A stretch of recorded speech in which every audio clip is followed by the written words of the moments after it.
Bienvenue à bord du vaisseau Hyper Sensas.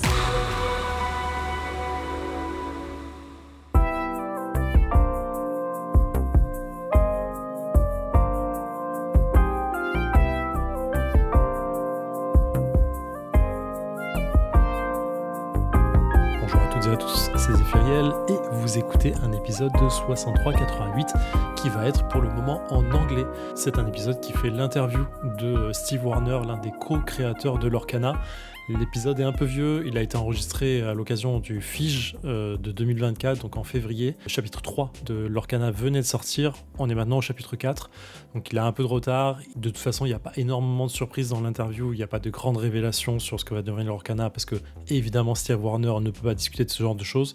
Vous verrez d'ailleurs, je pose parfois des questions en disant je sais que tu peux pas répondre à cette question, donc c'est pas très grave. Mon anglais est pas très bon, je m'excuse, on était en plein fin de festival, j'étais un peu fatigué, il y a du bruit autour de nous, j'étais pas très à l'aise en face de Steve Warner, qui est quand même une personne qui a énormément de connaissances sur le jeu et tout ça, donc j'étais un peu impressionné de ma part. Je suis assez content parce que vous verrez qu'on approche, ou je pose des questions sur la méta du jeu, ou sur comment va évoluer la méta du jeu, ou comment elle pourrait évoluer, et maintenant sur le chapitre 4, on voit des choses qui sont déjà là. Je vous spoil pas plus que ça, donc j'étais assez content de découvrir, de poser des questions un peu pertinentes sans le savoir à l'époque. Il est probable qu'on reparle de Lorcana dans 6388 avec d'autres personnes de chez Ravensburger, notamment on va plus parler du lore de Lorcana par la suite. Moi c'est un point qui m'intéresse, vous verrez, je le dis en interview, et du coup maintenant que le premier arc narratif est terminé, en fait on va pouvoir en parler un peu plus dans le détail. Voilà, il n'y a pas Théo dans cet épisode, je suis désolé, je suis tout seul avec Steve Warner au Fige, je sais pas si vous vous en doutez, mais Théo est extrêmement occupé bien entendu, donc j'ai pris la liberté de faire cette interview tout seul. Merci à Laurent Contio de chez Ravensburger qui m'a arrangé cette interview vraiment sur le fil, ça a été assez cool, il y en a pour un peu moins d'une demi-heure. Steve Warner, merci mille fois pour cette interview, c'est une personne qui est adorable vraiment, c'est une crème de crème, très gentil, c'est vrai qu'il est très humble, il est très impressionné par ce qui se passe autour de Lorcana et c'est vraiment touchant, donc merci à lui, merci à Ravensburger, et voilà, je vous laisse écouter l'interview qui sortira en doublage français le plus rapidement possible. Bonne écoute.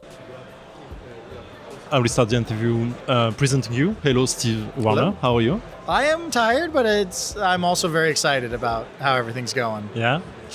Thank you very much to take time for answering this quick question. Sure.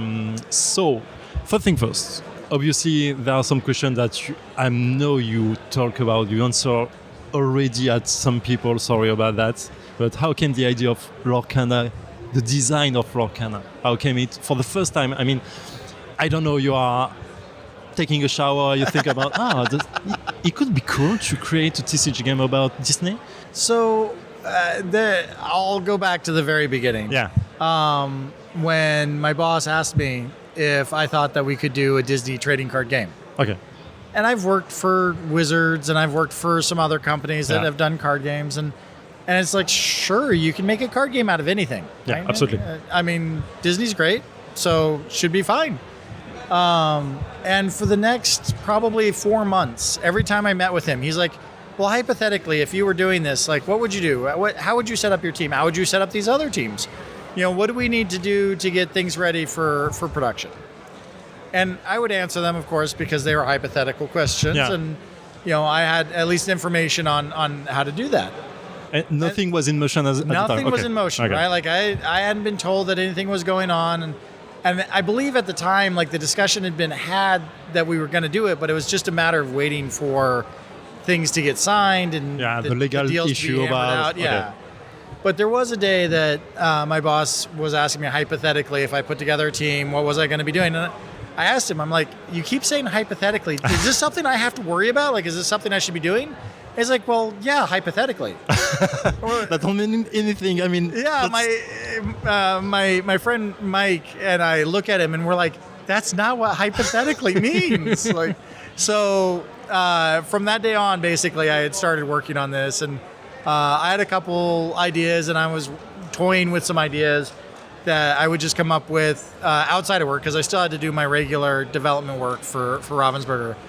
And as things started to progress and we knew that we were going to be doing this, we knew that we needed another designer as well. And my friend Ryan was looking for a full-time job. Okay. And, Ryan and I now have known each other for 22 years. Okay. That's And a long so, time. Yeah, it's a very long time. We came through Wizards together. We worked on so many games together. I was in his wedding. He had actually done a project recently for Ravensburger for us, for the Princess Bride adventure book game. Yeah, okay. And so, we work well together. Okay. And so we were able to get Ryan to come join us. And him and I just kind of bounced ideas initially off of, what sort of game do we want? And we knew right off the bat, it needed to be non-confrontational. It needed to not be that punch your opponent. Yeah, and that's a take great them down. thing because Disney is not confrontation, it's not fighting. Exactly. Yeah. And also, we wanted it to be more of that family friendly anyway, so that families could sit down and play. So it needed to be non-confrontational, no trying to knock your opponent down from 20 life or anything like that. And we also wanted it to be very simple on the mechanics of the game. And we felt that we could put a bit more complexity on the cards in order to get the more strategic elements. Because I want a strategic game. I want to be able to think, I want this to be a game that I want to play. Yeah, absolutely. So, it can't be just a game of war. And so with that in mind, we started making ideas, and we had a lot of different games. I want to say that we probably had anywhere from 6 to 10 games that we had come up with the primary idea, but we ended up throwing out the game because it didn't work in multiplayer, or it didn't have the right level of involvement with the other player, or it just didn't work at all. And there were some that we started playing and we're like, this doesn't work. Yeah. And we would just get rid of it and we'd start over. There was sometimes elements that we were like, well, we like this kind of worked, and we'd continue on with that. And eventually we got to the point where we were now. But how to design, obviously the lore thing about when you win the game with the 20 lores. Uh-huh. I love the idea. I love the idea because, as you say it, it's not fighting. It's not a fight. You don't have to get violence in the game. There are violence between the characters, but not with your opponents, Well, and that's pretty cool. To be clear, it's Yeah. not actually violence, right? The challenging doesn't have to be physical. Yeah, Right? Tinkerbell, as a small fairy, she doesn't have to go up and punch Captain Hook. Yeah. She can fly around him and cause him to spin around, get dizzy, and be banished. Yeah, you're right. So that's Yeah, but when you have Peter Pan and Captain Hook in the same fight, that's something, there can be. when I play the game, I'm sorry because I know you don't want having some violence in the game, but I love how to translate that in English. Beat down someone, And when I have Tinkerbell, because Tinkerbell is my favorite character, I say, hey, Tinkerbell, beat down Captain Crochet and Captain Hook, and it's kind of fun, because I'm an adult. I love Disney since I'm a kid, and having this kind of adultness in Disney is pretty cool without really violence. Captain Hook never dies. Yeah. So the lore thing is very interesting because in Magic you have the same thing about 20 to 20 life and 20 lore in Lorcana. And I ask myself the question because in Magic, life is kind of a resource of the game. You can exhaust it for something. Would you have the same thing or the same kind of mechanic in Lorcana? It will be amazing for me. You have 29 lores and you just exhaust 2 to do something, to stuff like that, and your answer will be, I cannot say something like what happened in the future, but So you're asking if we'll have a mechanic that lets you use lore Yeah. for benefit? yeah, Yeah. you can. I'm sorry. No, don't be sorry. It's not the first time I've gotten the question. Yeah, I guess. We can't ever say never on Okay. these sort of things because, hopefully Lorcana's going in 30 years and maybe Yeah. there's something to it then. How to design something I mean, Lorcana, when you know a lot of TCG, I mean, I guess you know a lot of TCG and board games, how to design something different but the same of the TCG, but how to design something, and because Lorcana had this thing to be easy for everyone. I mean, kids can play it easily, and they do actually. You have also the point as adults and TCG players. I mean, all TCG players can play it and go into the meta of the game and basically break the game for something. How to design something like that? So the simplicity for Lorcana and what allows younger audience to play, I think, is that the base rules are very simple. Yeah. And so there's this opt-in level, though, for the more strategic players, where when they build their deck, they can have the more strategic cards. They can think about, with Rapunzel, how to get that damage on their character during their turn, so that it's safe to play Rapunzel and remove that damage. And that's all things that are great in a strategic sense. But if the game's really simple, and I want to play with my kids, well, my kids are older, but I mean, if I want to play with a younger audience, I can make those effects really simple. Or I can play a starter deck that doesn't get too complicated. Yeah. And so, really focusing on the simplicity of the core mechanics allows that to be true.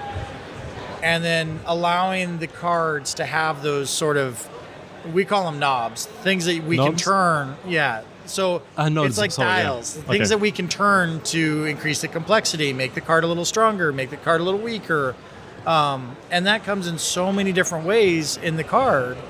As you've seen, like, there's a lot of information on a character card.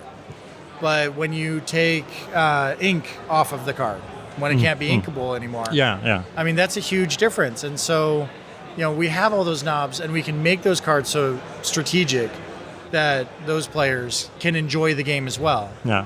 When you create the game, and I mean, you have to foresight the future of the game, the future mechanic of it. How do you design that? I mean, do you see only the chapter 1 and chapter 2, and you say, okay, this keyword will go in chapter 2 and something like that? Or did you design, 4 or 5 chapters once, and you say, okay, how to divide this kind of thing only in the mechanic way of it?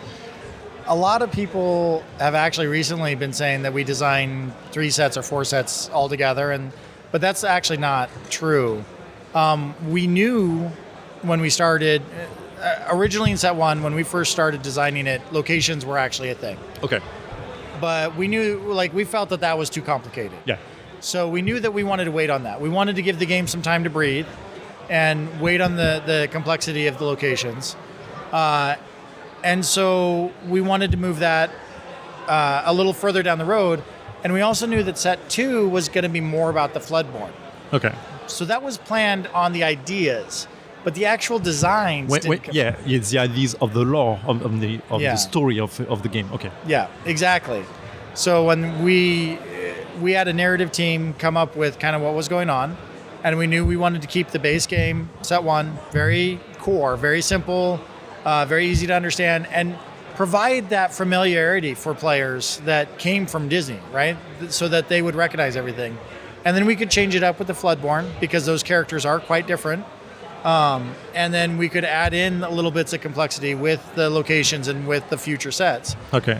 So we don't have the designs, but we have the ideas ahead of time. How do you work with a narrative team? I mean, the complexity of having the gameplay on one side and being sure that everything works together in the mechanic way of the game, and having the narrative team coming at you and say, oh, you have to put that on it. I mean, okay, the Floodborn, they will go with that and that and that. How do you manage to marry? Well, initially, the narrative and marketing team and design team all get together when we start getting ready on a set. Now, we work way in the future, and so when we're getting ready to design the next set, we get together with those groups, and narrative kind of gives us a rundown of the sort of things that they're working on for the story. and marketing will explain to us like what they would like to see as well, and what new franchises we get to use and that sort of thing. And we'll sort of explain the sort of mechanics that we're thinking work well with these things. And that allows us to kind of bounce ideas off of each other. We'll come up with an idea for a mechanic. They'll say, okay, well, that's great. We can do this in the story. And narratives or marketing is like, yeah, that's great. Those characters are fun and exciting. People will love it. And so that it's a combination of all three groups kind of just sitting together and discussing those things. Okay. So right now you already have designed chapter 1 to 3, obviously, because they are out. But I mean, the set 4 is in motion already, already finished, I guess. Don't answer that, I guess. But on the narrative team design, how long the story is? I'm sorry, I know in your eyes you will not answer this question, so cut it off. Cut it off. They're very far in the future. Okay, perfect. How do you design a card? I mean, you don't go in, at work in the morning saying, okay, I want to create a Tinkerbell card, and it will go that. I mean, that's not so easy. There's two main ways to design cards. Okay. The first is a top-down method. And what that means is, as narrative and marketing has talked to us, we know a lot of the characters that we're going to use. And so... How do you choose a character? This marketing side, because they know that, I know Mickey Mouse is... Again, it's kind of a combination. Marketing chooses the franchises and some of the characters they want to see. Narrative tells us what characters are going to be important to the story. Okay. So those are automatically in. And then we get a little bit of freedom to come up with characters that we like. Mostly hey. And we get to kind of assign how we want to go. Okay. And so that top down, we'll choose one of those characters, and we'll start working on their abilities based off the character, and based off of kind of what's going on narratively or what happened in the movie that they're from, depending on if they're a narrative card or a franchise card. And that'll usually give us kind of the area that we want to be in with that card. Like, what are their abilities and what are their other things. And that's top down, right? So we choose all the abilities based off the color that they're from and assign it that way. And, you know, there's a lot more like shaking out of the cost and the stats and exactly what the abilities are. That's the balance of the card, okay. Yeah, and that takes a few more months with development. Okay, do you have an example of this kind of card? Well, for example, Surfer Stitch, right? Okay. One of my favorites. He was a card that originally, he always had that ability to come into play and draw 2 cards if there were 2 other characters in play. Okay. And the way that I came to that card was I was watching the movie and he was surfing with Nani and Lilo. And I was like, this is perfect. Like, this is a great... Two other characters makes sense. Okay, and nice. You draw 2 cards. And so that's that top down, right? Like, you start with an idea and you build the mechanics to fit that idea. Okay. The bottom up way of doing things is you sort of need some sort of mechanic that exists in the game to kind of help balance things out. And you create that, and then you kind of find the flavor that works for it the best. Yeah. And an example of this would be like grab your sword. Okay. Like, we didn't even know what the name of the card was going to be. You just creating a game doing 2 damage to a character. We knew that we needed something to do 2 damage to the board, or some number of damage, so that things didn't get out of control, right? That there was a way to clear things off if they got too much.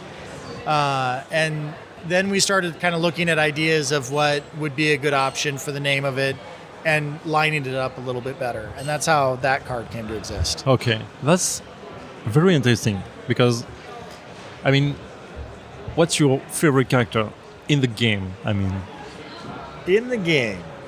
Difficult question. Well, with this set, it's... God. Sorry. No, it's tough because there's...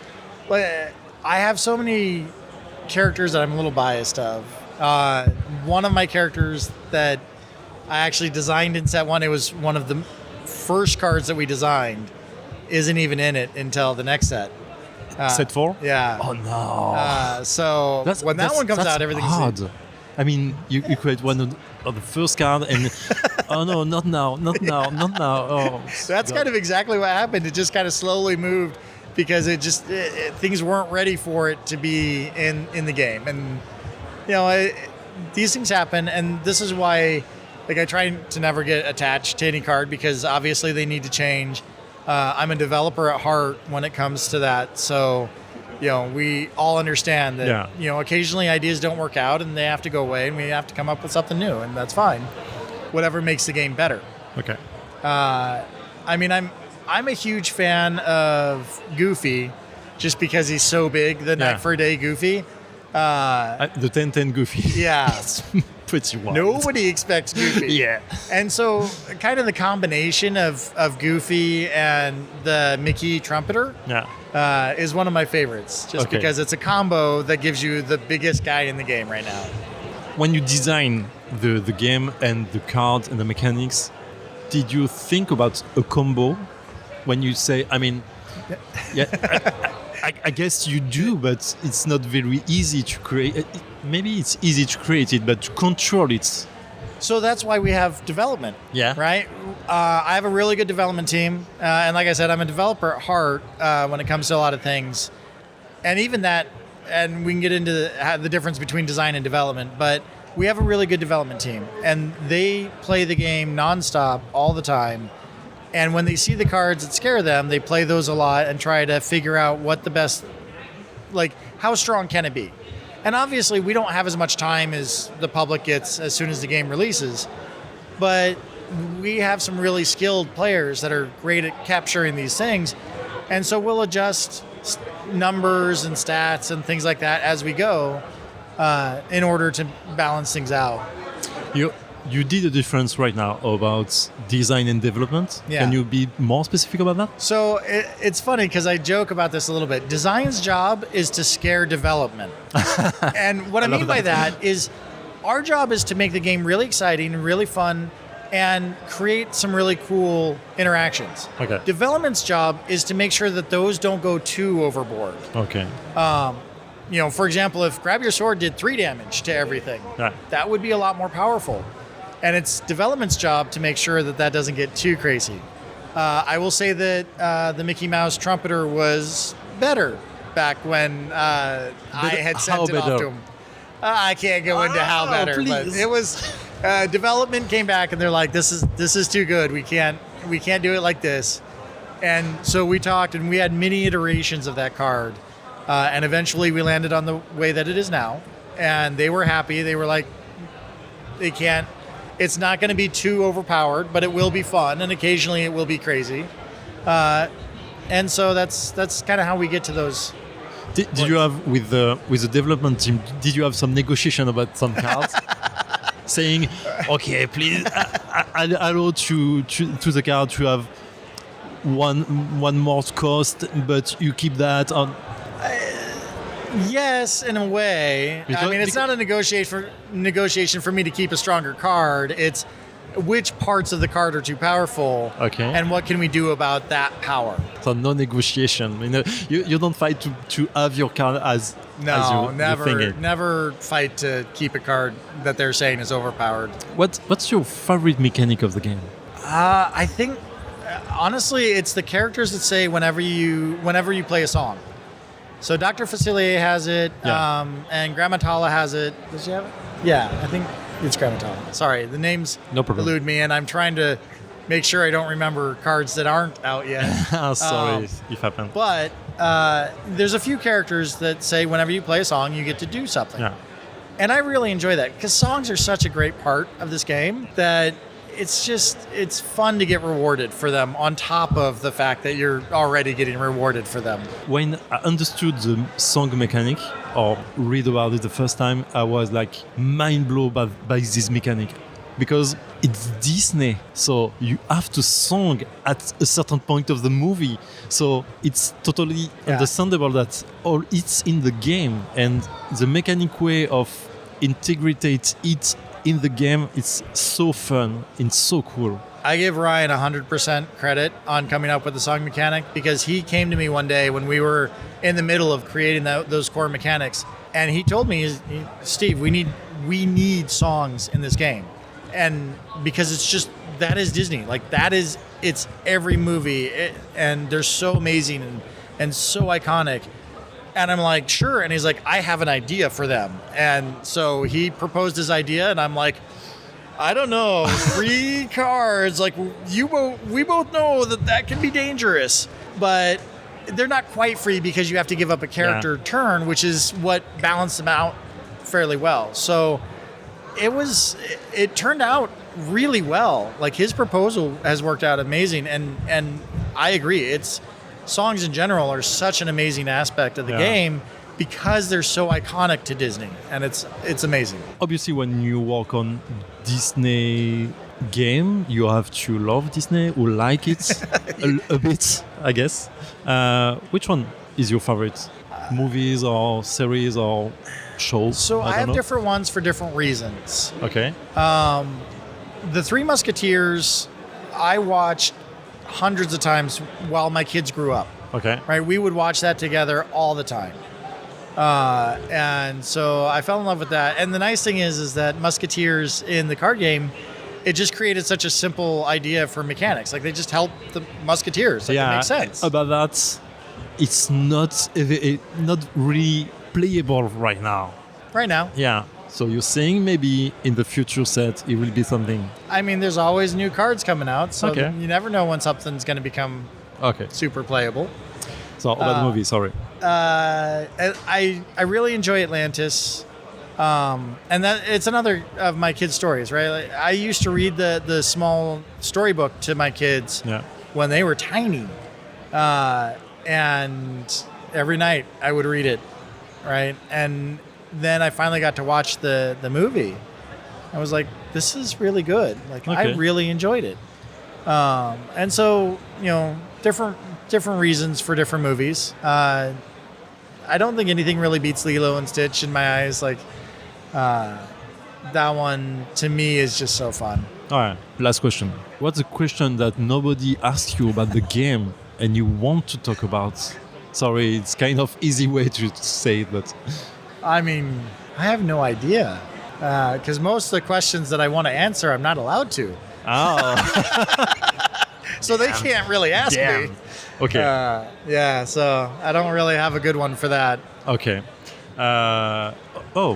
Sorry. I said that was the next question, but just right now, because I'm a big fan of the lore of Lorcana, I'm kind of frustrated about the lore because I want to know more about it. I watch the trailer, I watch the cards, I watch everything on Lorcana, and I try to find the little details of the game, of the lore about. And in the last trailer, we can see a shadow of something at the end, Mm-hmm. It is something, and I ask again a question that you can't answer. I can say cliffhanger.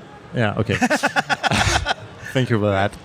But, okay, will the lore will take a bigger part in the future? How big it is? There's certainly plans to have more of the lore play a more central role. Mm-hmm. Right? But at the end of the day, we're still working on a Disney trading card game, and we still want to be true to a lot of those franchises. So there's a very fine line of walking so that we don't get too confusing for those Disney fans. Yeah. And that we can still provide some good lore for the people that are interested in the Lorcana world. So it's a work in progress. Okay. I mean, our narrative team has done a good job so far of kind of keeping things moving. And I think that there's some things coming up that people that are really excited about the lore will really be able to kind of dig into. Okay. So maybe we will see a comic book about Lorcana, or maybe a movie, or maybe something like that. Maybe. Yeah. Thank you very much for your time, for your answers. The game is great. I'm a big fan, so it's easy to me to say that. But really, thank you for the game. I appreciate it. I'm still so surprised. Like, I know I say it all the time, but it's a very humbling feeling being here and seeing like parents with their kids walk around all day and they're at Con Festival and they're choosing to spend their time playing the game that I worked on, and it's really amazing. And so the community is always going to be like my number one objective because they are just amazing. Thank you very much. Thank you.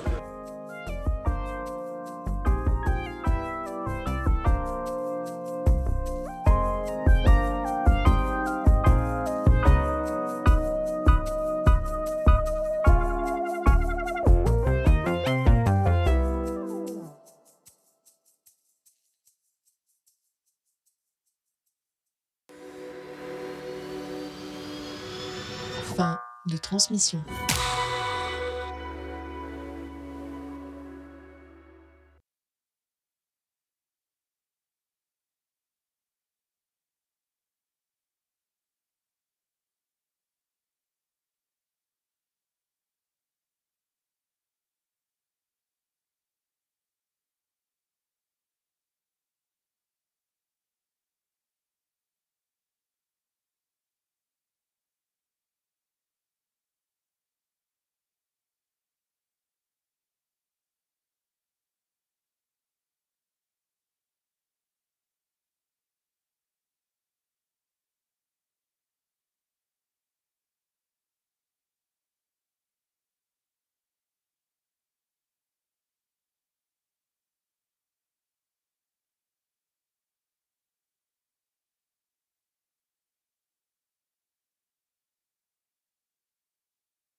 But I don't know bridge. Pineapple? Pinochle is a different game. It's kind of like Trump but teams. Okay. So there's a bit more strategy when you set your bid and you get to choose which suit is Trump. Yeah. Your What's teammate gets Trump mean? I mean, Trump means that it beats any other. okay. So usually I think hearts is the main one where it wins everything when it's a heart. Pinochle, you get to choose when you bid which suit is that Trump. Okay. And then your teammate gets to send you cards, Yeah. which will help your hand and help you get points before the match and then during the match, help Okay. you win. Okay. Funny thing about bridge, because I don't play it at all. I love very much all cards game. I mean, I played a lot when I was teenager and before that.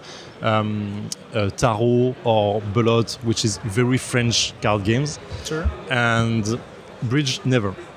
And a few months ago, I just looking on Wikipedia the rules about the game. And I mean... It's extreme. And And scroll down.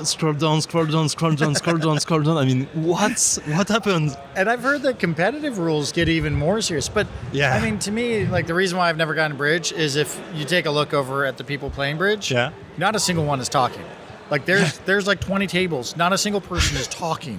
It's just meta game, you know? Yeah, it's not casual. It's not.